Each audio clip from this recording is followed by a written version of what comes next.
Yo, what's good, my Atlanta Raichu fans out there? We got another great battle for you today up against the New York Empoleons, coached by Goldoa Dragon. We played them week one. We won 2-0.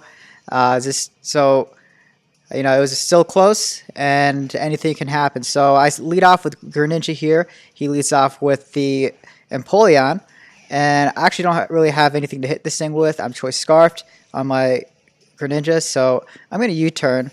And luckily for me, he actually goes out into the Cradily, and I'm going to U-turn out and actually go into the Mega Mawile. And so I actually was thinking that I should have set up here, but instead I just kill the Cradily. And yeah, so he's leftovers Cradily, and I'm judging that it's physically defensive, but it really doesn't matter just because I just kill it with the Iron Head, and the Cradily just ends up going down. But yeah, I actually should have set up with the Swords Dance just because it probably would have let me just deal with things like this Jolteon right over here. Like, I actually could have just probably knocked it off and just killed it. But this thing's actually going to go for the Protect. And judging by how it just switches out here, that it does not have the HP Ice. And really his only switch in is the Tapu Lele. And I'm going to go for Earthquakes here. Like, I just want to get rid of this Lele just because, you know, Lele's not exactly the thing I want to keep around, you know. And he makes a good play here. He goes for the Guardian of Alola Z move. He actually used it on me last time as well. But yeah, so I'm going to lose 3/4 of my health, which is actually pretty big. And just in hindsight, I probably should have just roosted up just because I could have just scouted what he wanted to go for. And in this case, the attack that he just did a lot more than I had wanted it to. So I'm going for another Earthquake here, and he's just going to finish me off with the Moonblast, and that will be the end of Gligar. And I actually probably could have used the Gligar later on in the battle too. So, you know, it was just an unfortunate loss. I'm going to go out in Greninja. He knows I'm Choice Scarfed and that a U-turn is going to come. So he's just going to switch out into the Empoleon. And so I'm going to U-turn. And I'm going to go out into the Mimikyu, just because I feel like I can just set up on this thing, and the Empoleon can't really just do much just because. So the things, I actually have Drain Punch on the Mimikyu, so +2 Swords Dance, and a Drain Punch would kill a Empoleon, and so he's going to withdraw the Empoleon. He's going to go out into Spiritomb, and I actually should have just gone for the Shadow Claw just because it would have actually been close to killing at the very least. And so my set is actually Swords Dance, Play Rough, Drain Punch, and Shadow Claw. You know, so that's just kind of unfortunate just because I could have avoided a lot of damage had I just gone for the Shadow Claw instead of the Drain Punch. And I was actually even thinking about going for the Z move at that point on the Empoleon, just because he might have switched out. But if he went out into the Tapu Lele, then I would have essentially wasted my Z move. But I go for the Z move here on the Scolipede just to get some damage off, because I'm pretty sure I'm dying to the next attack that the Scolipede wants to throw out at me. And yes, it is an Earthquake, and yes, the Mimikyu is going to die. So Mimikyu dies, or faints, however you want to say it.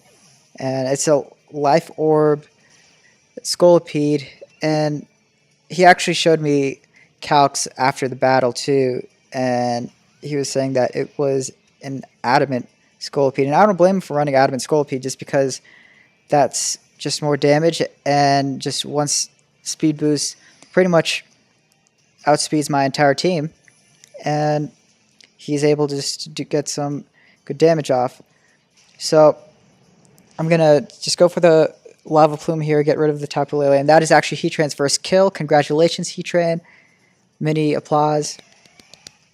Yeah, and so he's actually going to just try to kill my Heatran here. This is my other mistake. I shouldn't have let this Heatran's air balloon pop. I should have actually just gone out into the Reuniclus instead, even if it meant getting my leftovers knocked off. And I set up the Stealth Rock, but it probably would have been better had I just gone for the Earth Power, just because it would have allowed me to take less damage from this Empoleon. This Empoleon is actually going to do more work. And theoretically, I would have lived another one, but it got the dumb defense drop. And so he actually was having a Lumberry. I'm not sure what sort of status he was thinking that I would have for it. Maybe if I had brought the Rotom Fan, which was a possibility, then I could have just Will-O-Wisped it. He really just did not want to get burned, it seemed. And so you could tell this thing was meant to be a physical attacker. This thing is probably Jolly, max attack, max speed, just based on the damage that the Mawile's knockoff did. And it also just seemed to have done a lot of damage just in general to Heatran as well. And so this is kind of where the climax of the battle is. It was a really hard decision for me to go either out into Greninja or Reuniclus. That defense drop was so huge on the Mawile, though, because it allows him to scout out what I want to go into right after, rather than let me see what Pokemon he wanted to bring out against Mawile, and just from there I could have just prepared to attack whatever, or send in whatever I wanted to attack, whatever he wanted to bring in. So he's gonna go for the Shadow Ball on my Reuniclus. This is my last Pokemon, by the way. So yeah, Reuniclus goes for the Psychic, and then the Scolipede comes out, and yeah, and that's pretty much the game, because he hits the Mega Horn, and Reuniclus goes down.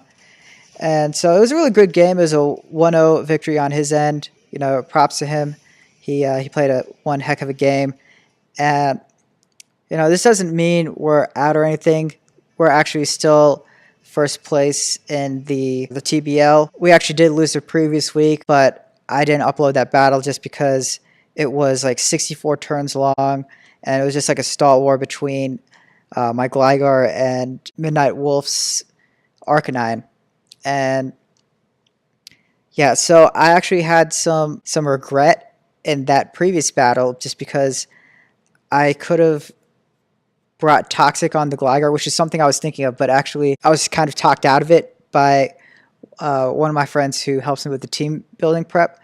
But, you know, it's okay. It's just we have 2 losses. That's fine. We got another battle ahead of us up against Hef Nasty, who is basically tied with us for first place, but I have like a 2 kill differential over him. So we're going to see what he decides to bring.